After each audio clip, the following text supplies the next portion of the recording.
Hello Giants fans, welcome to Giants Baseball 101. I'm Gabe Vaughn, your host. The Giants beat the Tigers today, 3-1. Now they're at a 61-61 record, back at 500 again. And you know what my best guess is down the stretch? That the Giants will live or die this year by pitching. I think it's going to come down to their pitching. It's my best guess here. Now, as I've mentioned before, a lot of their issues have been when they were not able to get things going offensively early in a game. You know, that's an issue too, but I just think the hard core of it, the core of the rest of this year, is going to be the pitching in my best guess, and I think that's really going to make the difference of whether they get to the playoffs or not this year. My guess is that's the pitching.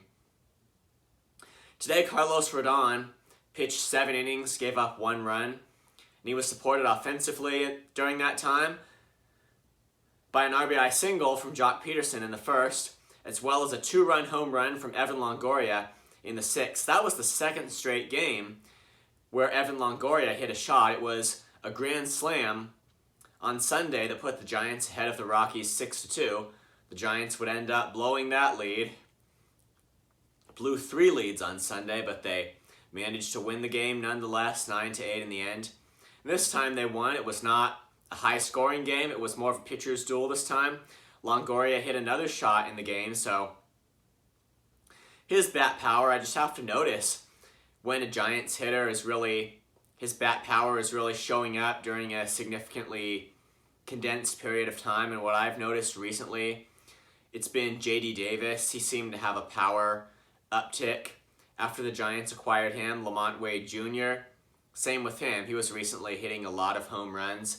Joey Bart, too. I mean, it's just most of the home runs he's hit this year, at least the highest percentage of them, would have come in this time period, you know, after he'd been called up and like the past few weeks that Bart's played in. And now it's Longoria. Longoria, what he has going for him that's a bit different is he's a veteran, an all-star, and a potential Hall of Fame player, maybe, depending on how people vote about that. Is he going to get enough votes to get him into the Hall of Fame? I don't know, but if we're seeing a particular time in which he's hitting really hot, that's a good thing. It's good to notice this, and sometimes that can tell you something about what a player is going to do for a team outside of their overall season stats. That gives you a picture of what they did on average throughout the year, but sometimes I really think you do need to look a little deeper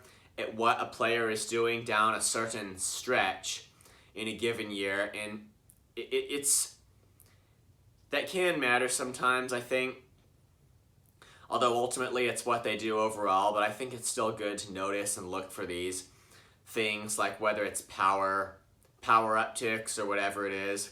For Longoria, it was his second straight game in which he homered, so I do want him to keep playing, starting every day, unless he cools off at some point, you know, if he can, if you know, when he's in this period of his career. But the Giants scored 3 runs and Rodon delivered an excellent start. They would not have had a chance if they had traded him at the trade deadline, and yet that's what I believe one of the Giants reporters on MLB.com suggested that they do, trade Carlos Rodon, and that's the thing Farhan Zaidi did right at the trade deadline, not to trade him. I also think he didn't do the other good that he should have done, but I mean, that's over now. So Rodon, no chance without him.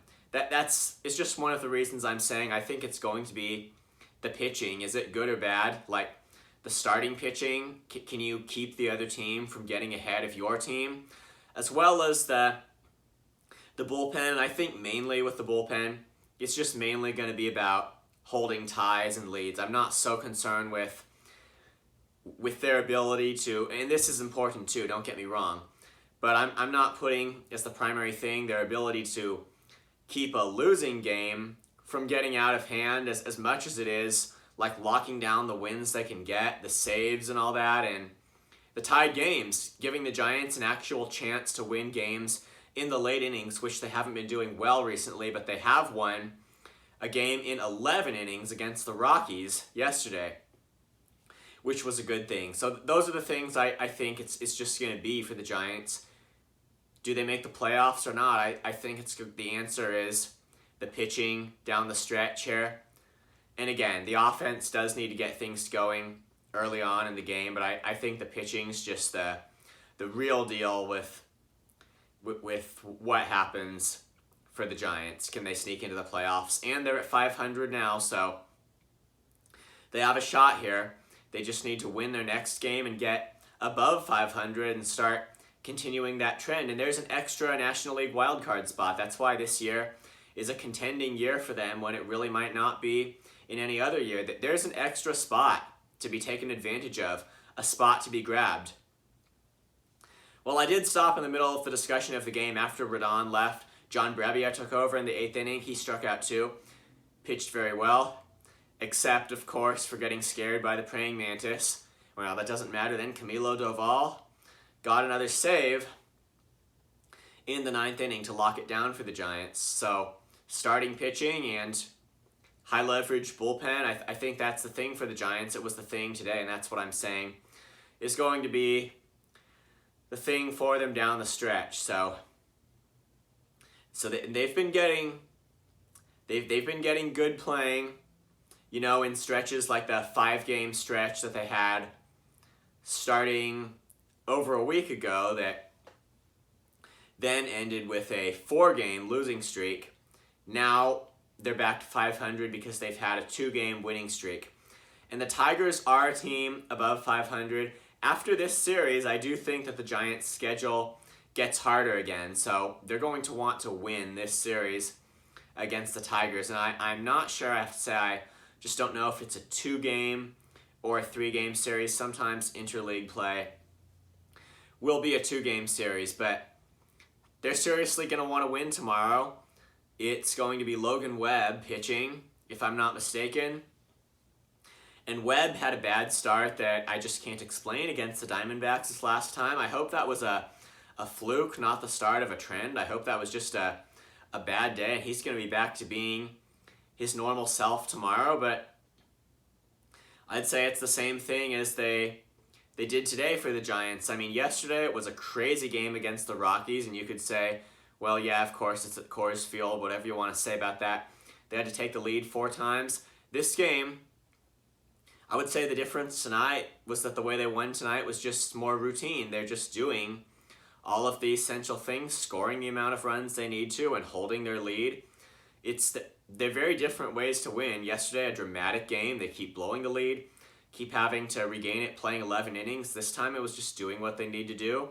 The essentials, closing out a win and winning the game by coming out on top. So different ways to win, but the point is, whatever it takes, the Giants just need to keep winning here, and it's a 500 record is not the worst situation you could be in at this point, and the Giants are in the playoff race. They're on the contending side of things in this playoff race.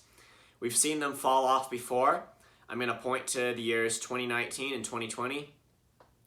2019, it was, again, I think there was an issue with not really picking anyone up at the trade deadline.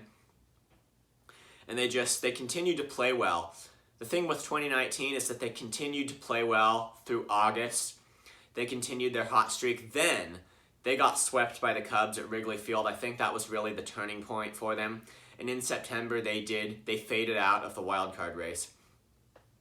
2020 was really a year with a super expanded playoffs. What they did there was basically they remained in the playoff race through the final week, but very last series against the Padres, the very last series of their year, that's when they fell off. And now 2022, it's another really close year. They do have a legitimate shot to make the playoffs, and the fall off, the crumble at the end, it can't happen this time. Can't happen with the pitching or with the hitting or with the defense or anything.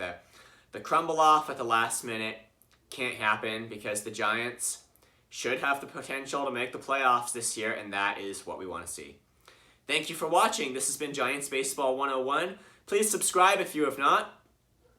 I would also love a comment on YouTube or an email directly to gabrielvaughn89@gmail.com. I'll see you next time. We'll see if Logan Webb can win a game for the Giants with some offensive support against the Tigers tomorrow.